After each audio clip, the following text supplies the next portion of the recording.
MarTechTalk, the live webinar with no presentations, no PowerPoint, just talk.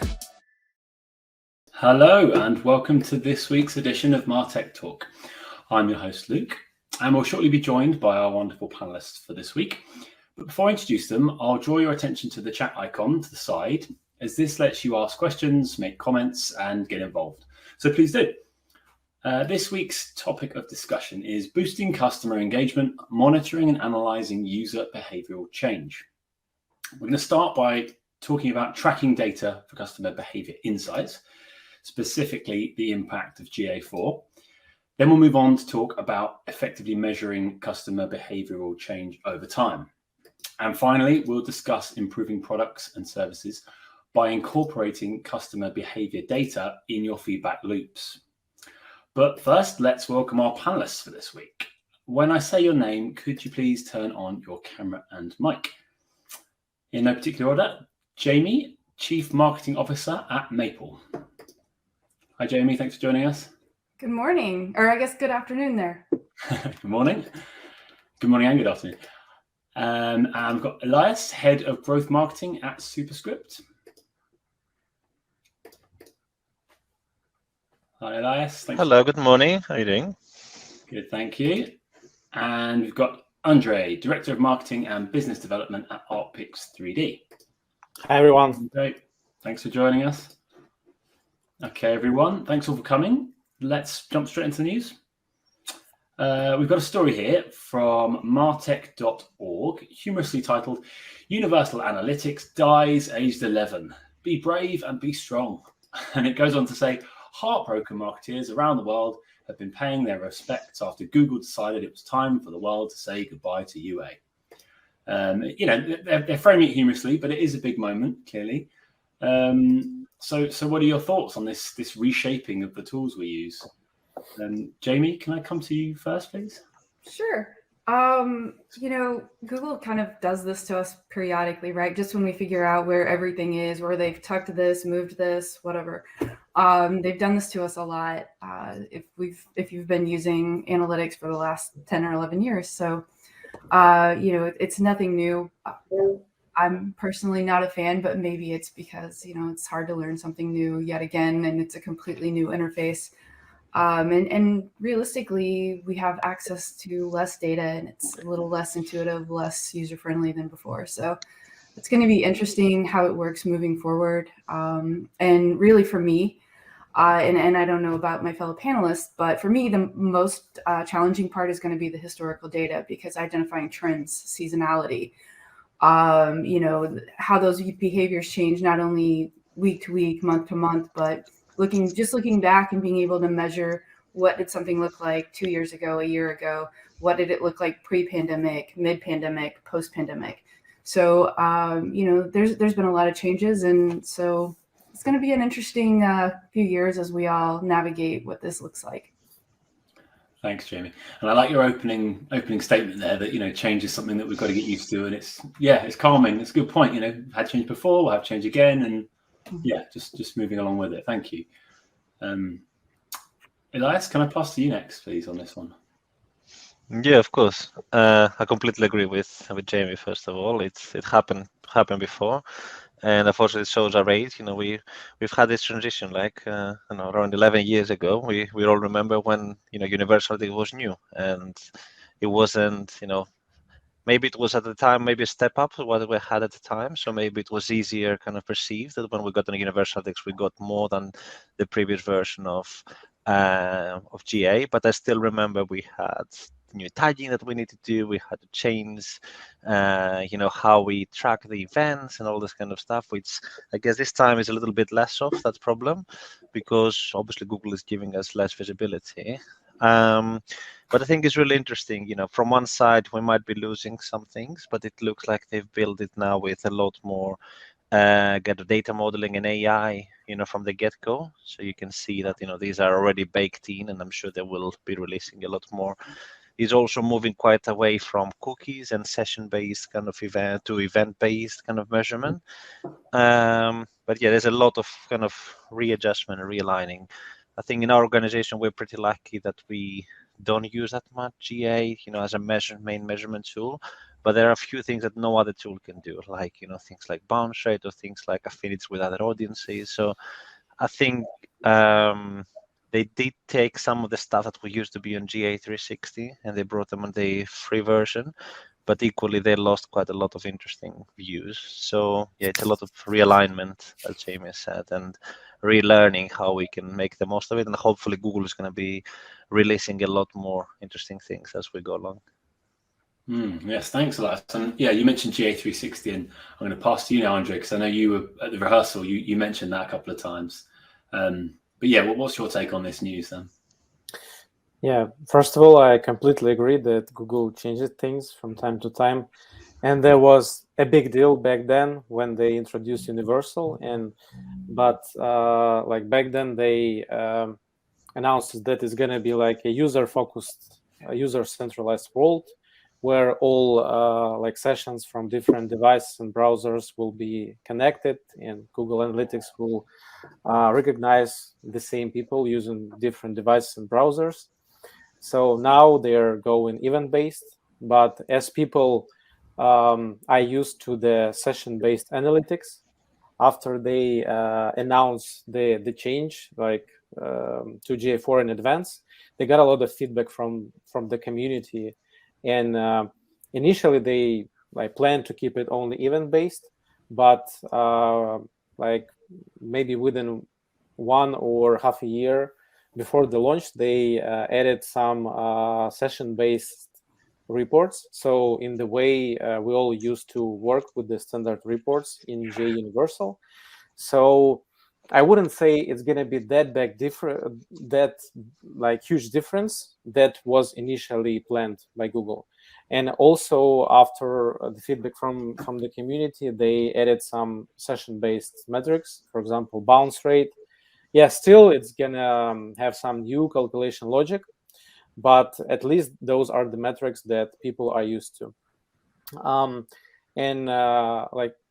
So even when companies think that they've fully migrated to GA4, I envision that there's gonna take them from maybe 2 to 6 months to handle everything and to check whether as Jamie said, the data can be compared to the historical data collected with the GA Universal. But at the end of the day, it's gonna be okay. So not a big deal. I mean, and as Elias mentioned, that the GA4 has both pros and cons. So I believe we're gonna talk about this a bit later. Yeah, well, let's drill down into it. Yeah, I'll pass back over to you, Jamie. We can look at sort of the impact of GA4, shall we? And tracking data for customer behavior insights now, and how that's changed, or how it hasn't. We've been using GA4 for about 9 months. When they first announced, you need to start this migration, we started about April of last year to get everything moving in the right direction. So we've been using it about 9 months, but we've always had maintained that UA account so we could go back and forth. And there were discrepancies in how it was, but I think more so than anything, it's the way, historically, however you went through your path to get to something, you could get different numbers depending on what dimension you chose, or what properties, however you navigated through there. UAs, there's basically one path essentially to get to something now, which with G4, and that's okay. It's just something new to get used to, like we've already said. But beyond that, having this data, having data into customer and their behavioral insights, it's important beyond just PPC or search, because a lot of people say, well, I want to use this to inform my targets, my segments, my audiences there. But it goes beyond that. It informs marketing strategy. It informs, how are users using your content? How are they accessing your site? What's the path when they get in there? What's the customer journey look like? Because HubSpot did and I'm not sure how familiar you are with HubSpot, all of you or the audience here, but HubSpot did a study not long ago, and it was, if for someone to convert to a sale in the B2B space, it was 6 to 8 digital marketing touch points. That's no human interaction, strictly digital, which means that if that's the case, you have to have some type of content on your site, your marketing message, whether it's social media or emails or however, you need to be able to target them in an effective manner that gets them coming back every time, whether it's a lead gen campaign that has a drip or a nurture component to it, or whatever that may be. Tracking and not having a lot of visibility now with that, it's going to mean more of a dependence on UTM codes. So we're going to have to be a little bit more mindful of those. And actually, that is a simpler task now with G4 and utilizing some of the dashboards and the reporting there. These things are critical as far as marketing goes, from targeting and really sales too, if you think about it. Most B2B operations run through distribution channels, which means more and more hands are in the middle of that, and so you lose sight of end user behavior. So that's where your web data can be more critical. And I've had a lot of clients who have come to me and said, okay, so I think this is who I should be marketing to. Is this correct? And you take a look at it, and it's nowhere near correct based on the data that you see in their Google Analytics or GA or G4. So getting that right and having access to reliable data is important, and it's only going to mean as privacy laws continue to get more stringent, it's going to be more critical that we have data, first party, zero party data of our own that we can look at and say, yeah, this is who our customers are, this is what they're buying. And from a personalization standpoint, which is definitely the way everything is going right now, that makes it even more important. Thanks. Yeah, that when you brought the HubSpot point of 8 or 9 digital points, that just felt massive when you said it. And then to think of this narrowing down with the software giving you one path, it's a tough combination to work out, isn't it? But thank you, Jamie. Yeah. Can I pass on to you, Elias, next, please? Yeah, absolutely. I think obviously, most of what Jamie said, I completely agree. I think the impact is obviously the transition itself. The end of GA4 is the transition itself. We are entering I think it feels that possibly they just released something without having all the features that they had at Universal Analytics when they started, not when they ended.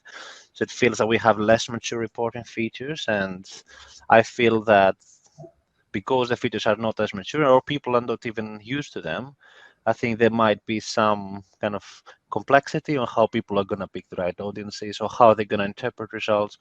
Also, depending on when they migrate, they may not have a lot of very good comparisons. So Jamie said it's in a transition 9 months ago, or we did around that time as well when the deadline was set. So we do have some comparable data, but don't have like the years that we used to have. So if you try also to compare like things like bounce rates or like metrics, like as Andre said, they're not comparable. So you're not able to do like over the years or over the months kind of comparisons to actually get some learning, so to kind of be able to have comparable results. So equally, there's some stuff that is less integration. I don't know if Jamie, that HubSpot will have less integration with now that they used to, because HubSpot is one platform we're using as well. And it used to work pretty well for the purpose we wanted it to. There are some others that they have better integration. I think GA, for example, the free GA Universal didn't have an integration with the GMP, like Google Marketing Platform, and now they do offer this for free. So I'm just hoping that it might kind of compensate in other areas. Possibly, I'm sure they're focusing always on the Google stack, obviously, as much as possible. But it might open up some other opportunities. And what I've noticed is that it might also affect how you build audience on Google Ads. I don't see the same kind of way of being able to be as granular as you used to with Universal Analytics. Again, all this might mature over time. But it looks like maybe it's a combination of also the direction of Google is taking us a little bit to broader audiences, and they're using AI. Maybe that's how they're building also their analytics tool and the segmentation tool from that.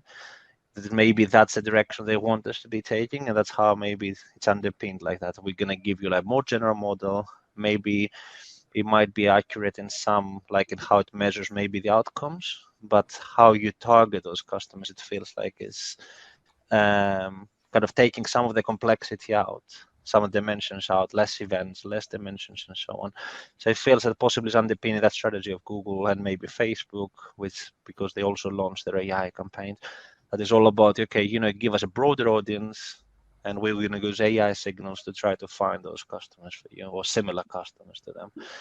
That's what I think is the biggest impact I can foresee, but I think we all kind of don't know yet in reality. Yeah, it's a strange time ahead, perhaps, but like you say, it's interesting that the AI has come in, because that, I think, kind of feels like it's going to speed things up potentially, or make things simpler on some level. But Andre, I know yesterday you were talking about the kind of the time frame that's changed as we've moved across between the tools, and I wonder how you think this is all going to fit together. Mm-hmm. So I think that there are some like pros that I can highlight comparing to the GA Universal. For example, like there was no like free integration with Google BigQuery, so you had to be a J360 customer to utilize like data exports from J to GBQ. So now it is available to the free users also. And it opens a wide range of possibilities, because there are, I agree that like the UI looks like more limited comparing to the out-of-the-box standard reports in J Universal. Even still, you can like customize and build new reports in the explorations, but you can do a lot of things like with the data in BigQuery, but you need to use the SQL for that, of course. Also, like one of the reasons they actually introduced J4 is that now it's all event-based. So so still like what used to be pages, page views, or transactions, they were events, but they like in Google language they were like different event types. So now they everything is being called events with different names, like interaction event, page view, social interest. So all of these are events, but now the data will be more compatible with the data collected for the web. Like for the desktop devices, it will be more comparable with the what is being collected in the apps. So it's one of the reasons for this change. Also, like one of the also pros that I envision is that with the like data modeling they are introducing in J4, people who opt out of using cookies, so they will be still tracked in J, and they will model those like that user behavior. So it opens more possibilities and like less data loss comparing to J Universal. So and there are some cons that they mentioned and that we are already noticing comparing to J Universal. First is it looks like the sampling limits became lower. So basically now when I go to some standard reports and select like not that wide data range, like 1 month, probably in a like standard source medium report. So I see that the data can be sampled. Maybe it's because of the Google Signals feature activated, or the sampling limits have just gone lower. So it looks like what you are seeing in the interface is more like closer to what they write in the documentation. Because unlike J Universal, like when they stated that like the data will be sampled, but sometimes it was unsampled. Like the data freshness is like from 24 to 48 hours. But when I checked data for the previous day, I saw it already like maybe after 1 or 2 hours since the when I checked data for the previous day. Now you really need to wait for several hours to start seeing the data. So also there is some lack of customization, like there is no like session level custom definitions which allow to enrich the data and break it down into more granular segments, and it gave more possibilities. So I agree that there are like both pros and cons, and but I would say that both GA Universal and GA4 cannot live without data enrichment. You cannot rely purely on GA. So it lacks business context. It lacks some of the additional website objects attributes. Like if you're like B2B and you want to acquire the visitor via the lead form, you need to send Google much more like data about those like forms, about some context. If you're e-commerce, then it has to be a lot of additional attributes about the products, the categorization, various IDs, route identifiers that allow to match the user behavior data with what you have in your ERP and CRM systems. Thanks. I wondered at the start you mentioned about it being free. Do you think that's going to affect sort of the accessibility of these tools? You know, is it going to level the playing field a bit where smaller companies that previously maybe wouldn't have had this level of data are now going to have access to that? Yeah, so basically it means that now GA3 customers will be able to work with their data in Google BigQuery. So like it means that they need to have in-house data analysts that know SQL, SQL, or they need like to maybe utilize the power of AI, which already can translate the like human-generated questions into SQL. But you need to be careful with the results you get after such requests.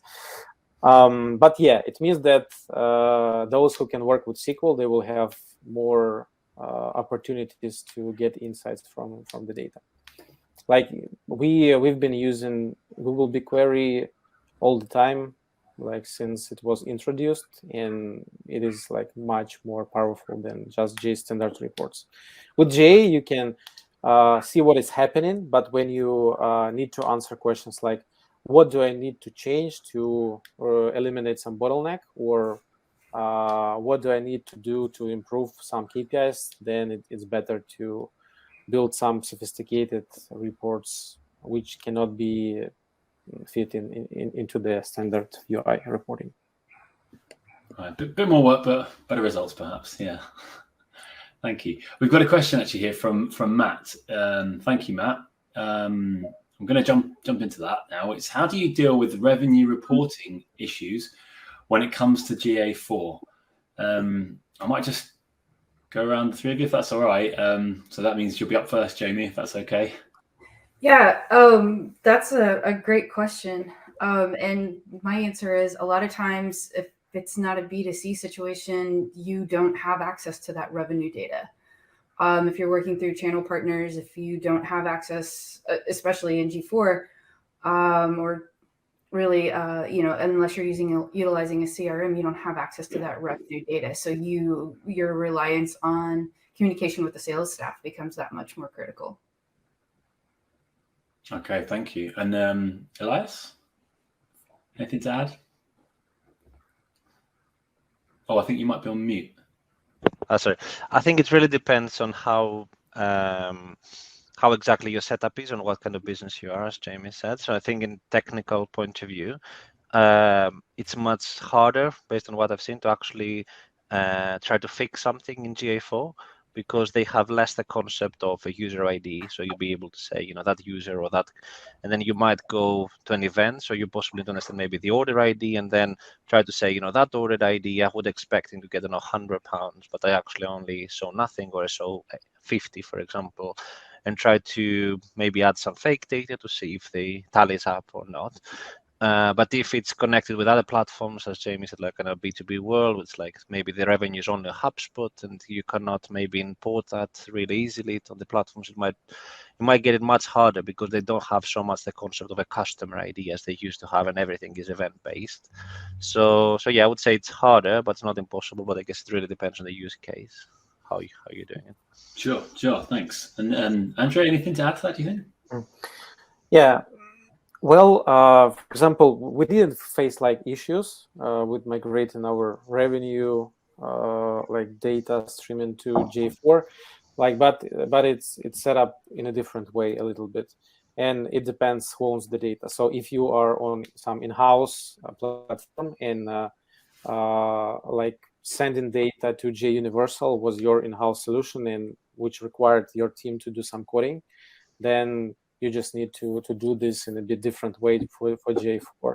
If you are on some standard like shopping carts, like for example Shopify or Magento or something, or like you're using some CRM for B2B, which is the first source of the revenue data, you just need to wait probably a bit for them to fix the integrations, because we have such some issues, but with the cost data. So not all ad platforms fully migrated their auto integration with GA4. So even they say everything should work correctly, sometimes it doesn't. So I think it's just a matter of time and coding on your side. Okay, thanks guys. I hope that answers your question, Matt. And that kind of brings us on to talking about effectively measuring customer behavioral change over time. So I know we focused on UA and GA4 there, but feel free to move away from that if you want to for this. But yeah, Jamie, if I could pass to you, please. Sure. So measuring customer behavior over time is important. It's something that we're constantly monitoring, sometimes on an hour-to-hour, week-to-week, month-to-month, and definitely year-to-year, campaign-to-campaign. I think it's important to remember that no matter the metrics, all metrics in combination tell us about user behaviors. Doesn't matter if it's session data, if it's time, anything from time of day to the device that they're on, to where they're located, to the pages that they view, what they download, and we use a variety of tools for that. UA, G4 is just one of them. Even, and getting back to the original question too, we have to utilize more tools now than ever, which means there's a lot of disconnect, right? And so how do I force that? How do I forge them into one? So we have data clean rooms, and we have all the tools like Andre said, if we don't have SQL or people that understand SQL, okay, how are we going to make that work? What AI tools do we need? For example, you have a client that comes to you, or your internal team says, okay, you're trying to manage up to your VPs, your presidents, and they need a few data points. How am I closing this deal? What is marketing doing? Is it time to cut your budget? Because we have to make cuts. Let's cut marketing first. Let's be real. We're always the first ones that say, no, give me your budget.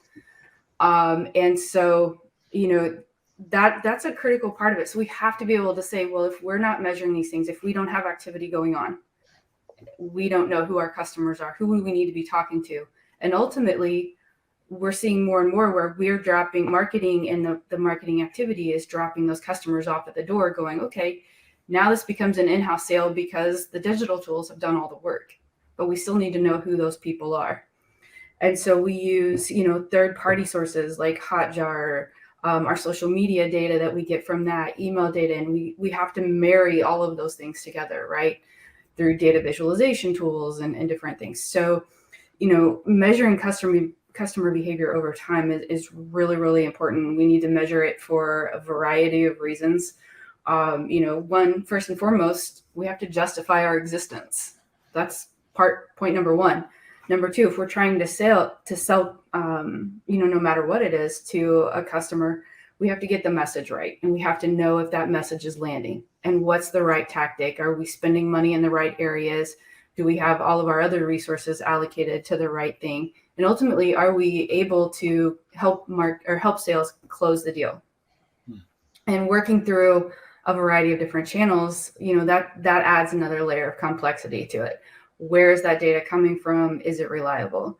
Is it coming from, the distributor? Is it coming from the end user? Is it coming from? And so having all of these different components, all of these different tactics, we see, that's where we have to start kind of creating a picture and trying to piece it together like a puzzle.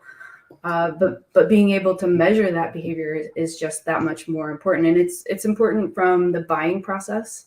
It's important from a personalization standpoint, because you don't want to be offering someone a product or a service that they have no history in, that they've never looked up, they've never searched for, they've never. So we want to make sure that we're marketing relevant and useful information to them, but also helping them guide them through the journey or through the funnel versus them just trying to figure out, back to those digital touch points, they have to make sense, right? And they're sequential in the buying process. And that's one of the big things that being able to measure customer behavior really tells us. Brilliant. Thank you. Very insightful. And Elias, can I ask you to follow that? Yeah, I think definitely I'm going to chime like a very similar kind of tune to Jamie. As she well said, us marketers are quite a lot under pressure, especially when the economy is not doing well. And first of all, the thing that always the companies are cutting first is the marketing budget, right? And from the other hand side, how you actually measure those metrics, those KPIs, and the customer engagement point of view is actually the way to possibly unveil where the pockets of opportunities are, where also, as Jamie said, where the opportunities for personalizing, or where maybe the opportunities, to upsell to customers, so you can start having a better unit economics. So, we might have acquired a customer, but maybe the focus now in most businesses possibly is like profitability, a better kind of margins. So try to sell them not just one thing, but based on what they have seen in the past, that we try to sell them also one more thing. So not always focusing just solely on acquisition of new customers, but for nurturing of existing customers or customers that came in the past and they show some form of intent of a specific theme, and try to use that information and that engagement, that high engagement on something, and equally try to avoid maybe showing them where they have naturally shown disengagement, because in the winter page they show they don't have an interest in that. Using AI again, to try to predict what would be interesting to them based on, past information we have about where they bounced or where they visited or what stuff they've added on their basket.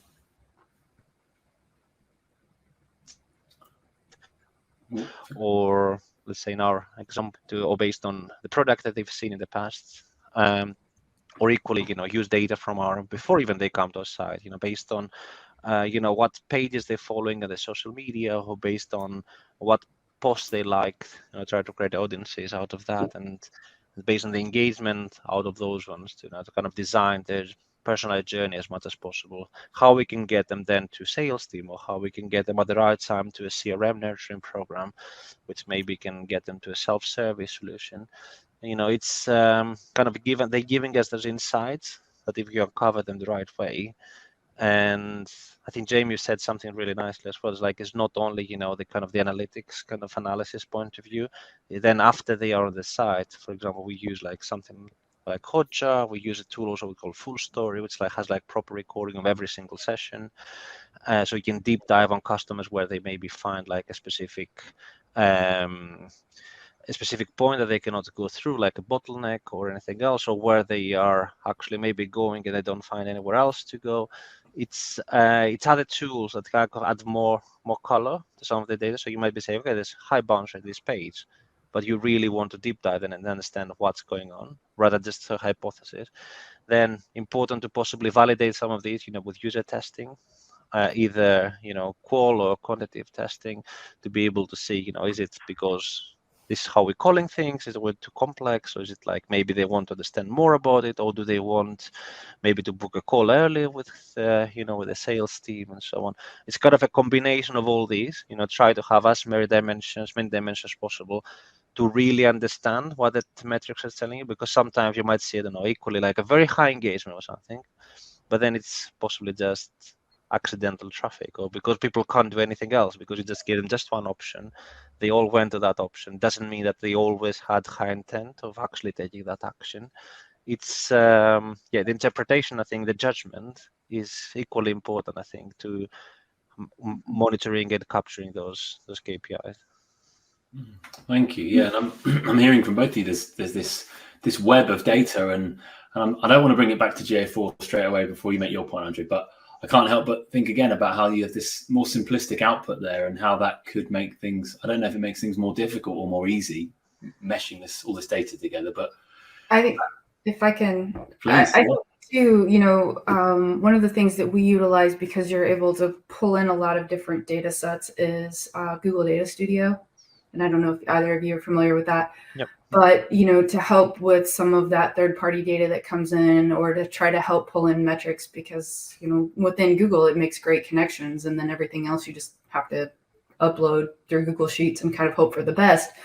But, it helps kind of help you have all of that information harnessed in one place sometimes.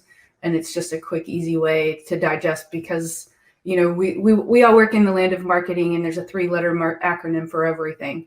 And so trying to manage that up and help tie that to other things, when we're reporting to those that are above us or within the team itself, if you need something quick and easy that's easy to digest visually, those simple kind of tools like that, like Andre said earlier, or maybe it was yesterday, being able to visualize that and see that, and having all of the reports that someone can go in and manipulate the data quickly. That's another way that we kind of have found a way to piece some of those things together, and not having that data accessibility yet, having, Google still collecting feedback and making those adjustments.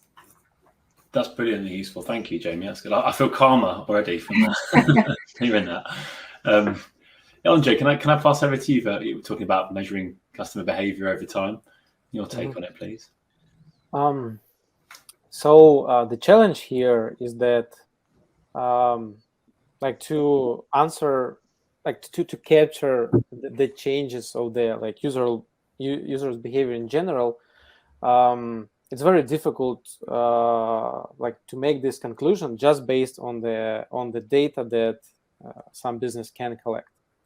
So to spot the trends, you really need to have access to other businesses' data, to your competitors' data, to all the data in the digital environment where you're working.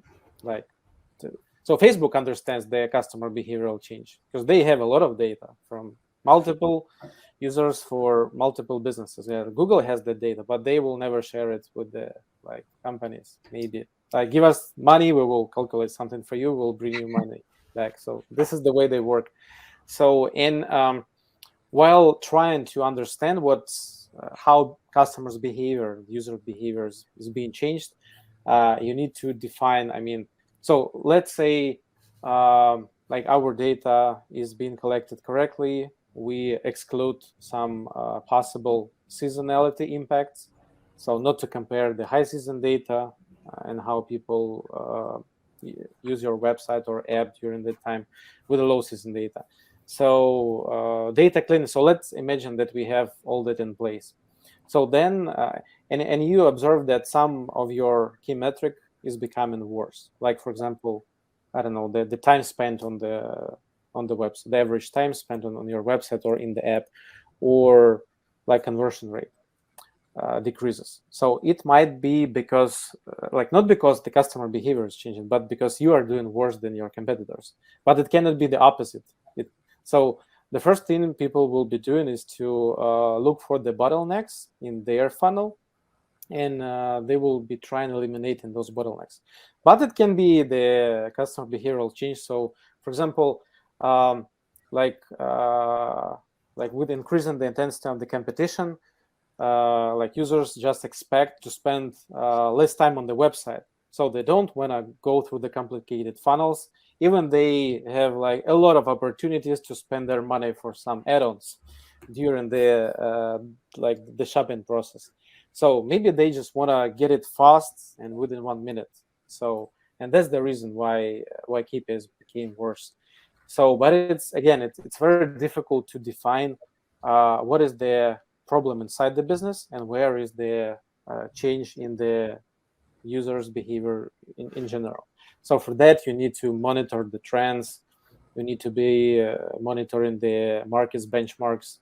You need to try calculate how your competitors are doing based on the data that you have in the Google auctions, or for example, we are selling on Amazon, so they sometimes you can see with some additional tracking tools their shopping trends, compare how they are, and your ratings are growing.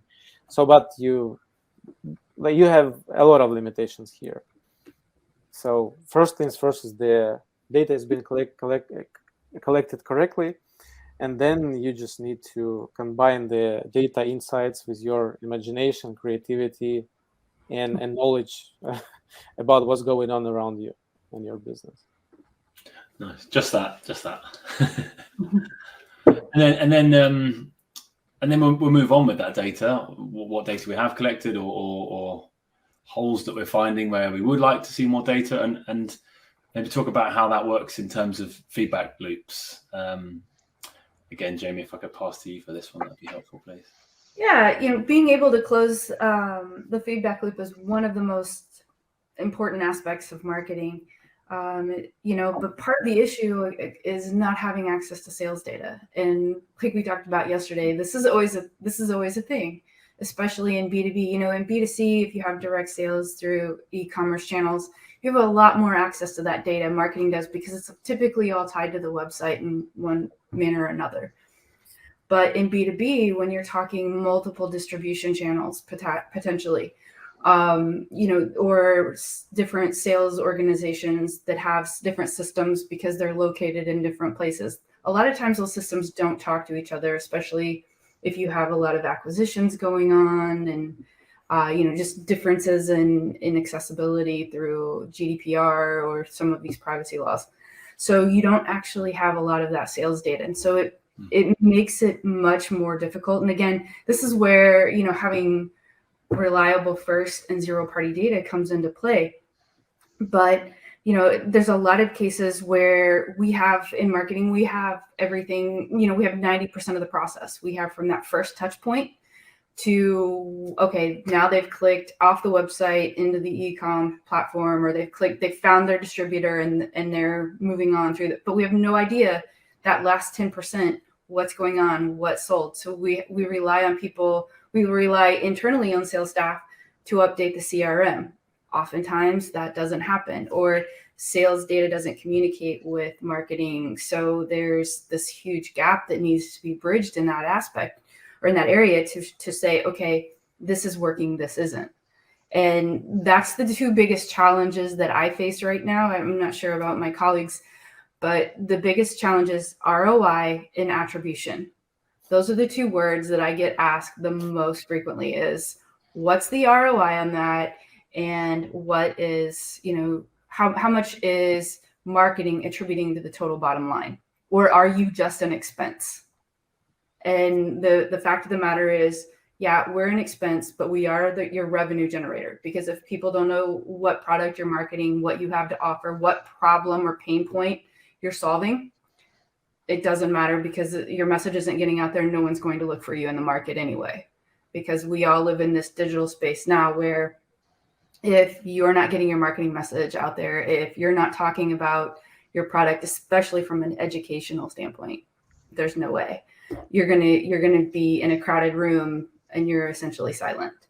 And so that's a thing. And one example that, I think that having access to data and having feedback and being able to close that loop is so important. And one reason is because it can sometimes open up new channels.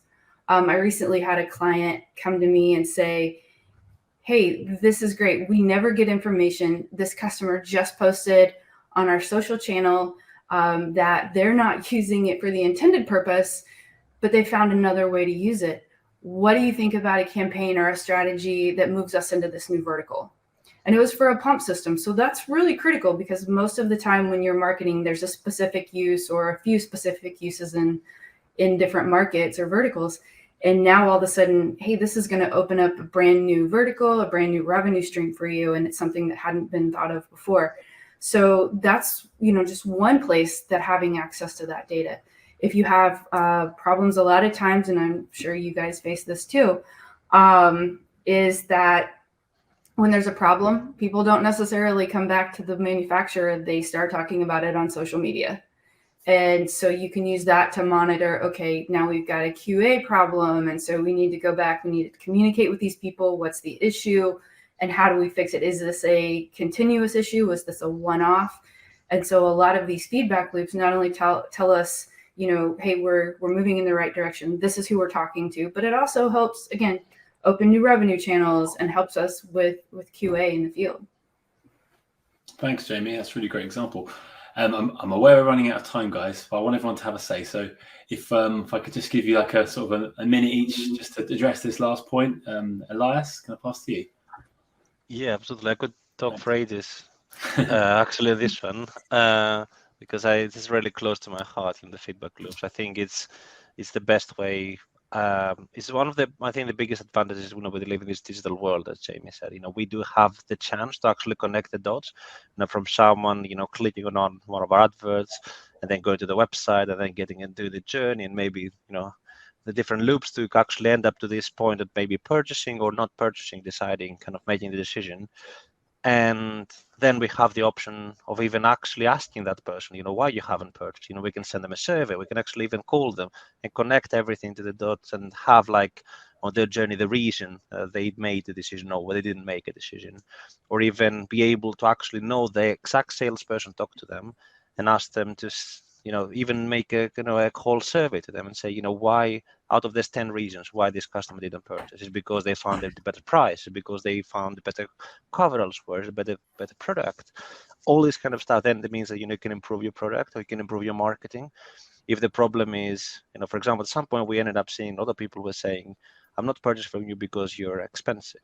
And we just made a very simple thing. We just said, okay, we promise if you find elsewhere cheaper, we're gonna actually beat that quote, and that increased our conversion by a very, very big percentage, because we knew that we're not more expensive, but it's all about the perception. So we beat that perception because we gave them we use that basically feedback loop to go and change how we're marketing our product, because we knew it wasn't actually true. But if it was even true, we could have possibly changed the pricing model and so on. I think that's kind of maybe the message I want to close this, like how you're using it can really transform how you kind of acquire your customers, or how you can convert them as well, and how you kind of use this information throughout the cycle. Thank you, Elias. Very succinctly said. Good example of compressing the data into something there. And Andre, we've got a couple of minutes if you want to add something. Yeah, so I want to say that ideally any kind of feedback needs to be backed up with the data, because sometimes, I hear a lot from customer success that there was a customer who complained on this, and this. So, and the first thing I'm asking, like, how many customers do we have like that? Because, yeah, it doesn't, when you get only one customer complaining something, it doesn't mean you don't need to take this into consideration. But sometimes you need to do a tremendous change and invest a lot of resources, and you need to be sure that you have sufficient amount of data to back up the change. And also the key here is to balance between two states. So when you have no feedback at all and you don't care about collecting it, and the second, when you ask customers before and after they made the purchase in all the channels, and first you have risks to be too annoying, and secondly you can possess a lot of data but never use it. So both sophisticated methods of feedback collection have to be in place, and the processes to communicate inside the team and process that feedback and properly involve all the teams, even those who don't work directly with the customers. Okay, thank you, Andre. We've run out of time, so I'll just do our quick fire question at the end. We always do. This week it's: is GA4 going to hail a positive future, or does it represent a rocky road ahead? So just positive or rocky, please. Jamie? Oh, can I walk the middle line? Yeah.